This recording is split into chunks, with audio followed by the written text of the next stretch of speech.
اب یہ ایک چھوٹی سی دعا ہے، خدا نہ کرے آپ کسی ایسی مشکل میں پھنس گئے ہیں جس میں آپ کو لگے کہ آپ ایک بند گلی میں آ گئے ہیں، تو آپ نے مایوس نہیں ہونا اس وقت سے، کیونکہ اللہ تعالیٰ کی کتاب میں مایوسی کو کفر کے برابر کہا گیا ہے، مایوس ہونے کو کفر کے برابر کی گناہ میں شامل کیا گیا ہے۔ تو کیوں ہم گناہ کے مرتکب ہوں جبکہ ہمارے لیے کتنے راستے رکھے گئے ہیں؟ جب مچھلی اپنے منہ سے اگل سکتی ہے اپنے پیٹ میں لے کے ایک انسان کو، یہ معجزہ بھی تو آپ نے دیکھا ہے نا اللہ تعالیٰ کی ذات کا۔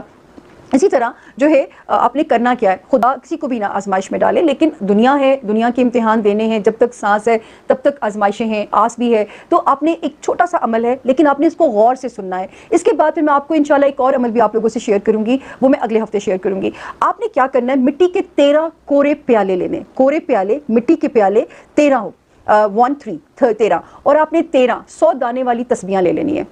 100 دانے والی تسبیحاں 13 آپ نے لے لینی ہے، اور 13 پیالے لے لینے۔ آپ 13 کے نمبر کی حکمت کیا ہے یہ یاد رکھیے گا، 13 اللہ پاک کا نمبر ہے، اسی لیے یہودی اس نمبر کی پاور سے ڈرتے ہیں، وہ اپنے پاس 13 نمبر کا فلور نہیں رکھتے، 13 نمبر کا کمرہ نہیں رکھتے، جہاز میں 13 نمبر کی سیٹ نہیں رکھتے، کیونکہ 13 اللہ کا نمبر ہے۔ تو اس لیے جو ہے یہ 13 پیالے کرنے ہیں، 13 100 دانے والی تسبیحاں لینی ہے۔ اب آپ نے اس پڑھائی کو 3 دن کرنا ہے۔ آپ نے سوچ لینا ہے کہ آپ نے ایک ہی وقت رکھنا ہے، یہ ایک بندہ بھی اس عمل کو کر سکتا ہے یا 13 لوگ بھی پڑھ سکتے ہیں، لیکن یہ نمبر آڈ ہو، جو لوگ پڑھ رہے ہوں، 3 ہوں، 5 ہوں، 7 ہوں، کوشش کیجئے وہی لوگ ہوں جو 3 دن آپ کو اویلیبل بھی ہوں، یا اگر ان کا الٹرنیٹو بھی ہو لیکن اس میں کوئی فرق نہیں پڑتا، ایک اکیلا بندہ بھی اس پڑھائی کو بہت ایزیلی کر سکتا ہے۔ اب آپ نے 13 کورے پیالے رکھ لیے، ان 13 پیالوں میں آپ نے پانی ڈال دینا ہے، اور ان پانی کے اندر آپ نے 13 تسبیحاں 100 دانے والی بھگو کے رکھ دینی ہے۔ آپ نے ایک پیالہ اپنے پاس کیا، پانی کے اندر آپ نے پوری تسبیح پہ آیت کریمہ پڑھنا ہے، لا الہ الا انت سبحانک انی کنت من الظالمین۔ آپ نے پورا اس تسبیح کے اندر آپ نے پڑھتے جانا ہے، تسبیح کے اندر پانی کے اندر تسبیح کو گھماتے جانا ہے، جب پورا 100 دانے وہ ہو گئے آپ نے تسبیح کو نکالنا ہے، باہر رکھنا ہے، اور پانی پیالے کو ایک سائڈ پہ کر دینا ہے، پھر دوسرا پیالہ پکڑ لینا ہے۔ اس طرح کرتے کرتے اگر ایک بندہ پڑھے گا تو یہ 1300 ٹائم آیت کریمہ ہو جائے گا، جو کہ اتنا زیادہ مشکل نہیں ہے، آپ کو 1 گھنٹہ لگ جائے گا اگر آپ اکیلے پڑھنا چاہتے ہیں۔ اب آپ نے خاموشی سے پڑھنا ہے، آپ نے بالکل کوئی آواز نہ ہو، آپ نے خاموشی کے اس میں یہ اس عمل کو کرنا ہے۔ اس کے بعد آپ نے آواز جو ہے اس میں بات کرنی بھی ہو ضروری تو لکھ کے کر لینی ہے۔ اچھا جو ایک بات میں بھول گئی، آپ نے 2 نفل ضرور پڑھ لینے ہیں۔ اس کو شروع کرنے سے پہلے اللہ میاں سے اجازت لے لینی ہے کہ اللہ پاک یہ میں 3 دن کی عبادت کی گزارش کر رہا ہوں یا کر رہی ہوں، اس میں اپنی برکت، اپنی رحمت، اپنا کرم شامل کر دیجیے گا، کوئی رکاوٹ نہ آئے، بغیر کسی رکاوٹ سے یہ عمل پورا ہو جائے۔ آپ نے 2 نفل اللہ پاک کی بارگاہ میں پڑھ کے اپنے لیے اجازت لے لینی ہے، اور جب آپ اس 13 پیالے رکھیں آپ نے 1 گلاس میں پانی رکھ لینا ہے اور 1 کپ میں چینی رکھ لینی ہے اپنے پاس، ان کو ڈھک کے رکھ لیجیے گا۔ اچھا یہ ہو گیا،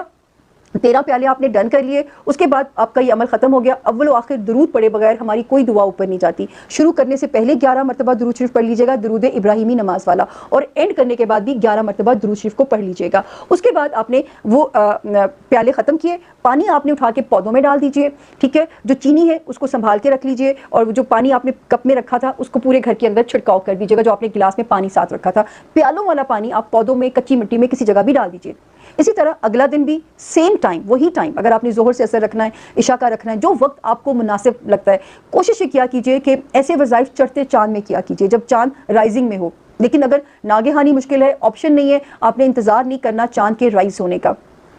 دوسرے دن بھی اسی طرح اسی عمل کو آپ نے کرنا ہے، خاموشی کے ساتھ، آپ نے بات نہیں کرنی، اور آپ نے 2 نفل پڑھ لینے ہیں شروع میں، 11 مرتبہ درود ابراہیمی شروع میں، آخر میں۔ اگر لوگ بیٹھے تو آڈ نمبر میں بیٹھے، 3، 5 یا 7 لوگ یا 13 لوگ۔ اسی طرح جس طرح ہم نے پہلے دن اس عمل کو کیا، اسی طرح پیالوں میں، انہی پیالوں میں پانی ڈال لینا ہے، تسبیحاں بھگو دینی ہے، پھر ایک ایک پیالے کے اندر آپ نے پڑھتے جانا ہے، جیسے ہی آیت کریمہ کی تسبیح مکمل ہو تسبیح نکال کے سائڈ پہ رکھیں، پانی کا پیالہ پھر جمع کرتے جائیں، پھر اسی طرح پیالوں کو آپ نے پانی پودوں میں پھینک دینا ہے، جو پیالوں کا پانی ہے، جو گلاس میں پانی رکھا تھا اس کو آپ نے گھر کے در و دیوار پہ چھڑکاؤ کر دینا ہے، اور جو چینی کا کپ ہے اس کو آپ نے پھر جمع کر لینا ہے۔ اب تیسرا دن آ گیا، تیسرے دن بھی آپ نے اسی طرح 2 نوافل سے شروع کرنا ہے، اس کے بعد 11 مرتبہ درود ابراہیمی، اسی طرح اس عمل کو کرنا ہے آپ نے۔ میرے رب نے چاہا تو انشاءاللہ 3 دنوں میں ہی کوئی مراد جو ہے وہ کوئی راستہ نکل آئے گا، کوئی اچھی خبر آپ کو مل جائے گی، اور یہ رائے گا نہیں جائے گا یہ عمل، یہ میں نے تو اس کو بہت زیادہ بابرکت اور آزمودہ اور آزمایا ہے اس کو جو ہے۔ اور اسی طرح آپ نے اب آپ کے پاس 3 دن کی جو چینی جمع ہو گئی ہے، تیسرے دن آپ نے اس چینی کو کیا کرنا ہے کہ کوئی میٹھی چیز پکا کے آپ نے خیرات کرنی ہے، یا لوگوں کو کھلانا ہے۔ اور آپ نے 2 نفل شکرانے کے پڑھ کے آپ نے ایک اس کا شکرانہ ادا کر دینا ہے کہ یہ عمل بحفاظت ختم ہو گیا. اور اس کے بعد جو پیالے آپ کے بچے وہ پانی تو آپ نے پودوں میں پھینک دیا یا کچی مٹی میں پھینک دیا, ان پیالوں میں باجرہ اور چاول مکس کر کے بھریے. اگر تو آپ پاکستان میں ہیں تو کسی بھی گریو یارڈ میں رکھ دیجئے, کسی بھی کھلے گراؤنڈ میں رکھ دیجئے, یا آپ یہ کیجئے کہ ان جو برتنوں کو کسی بھی کھلے پاک میں رکھ دیجئے تاکہ وہ گھر سے پھر وہ نکل جائیں گے. اور جو ہے اللہ کے حوالے اپنی حاجت کو کیجئے گا. میں نے اس عمل کو آزمایا ہے.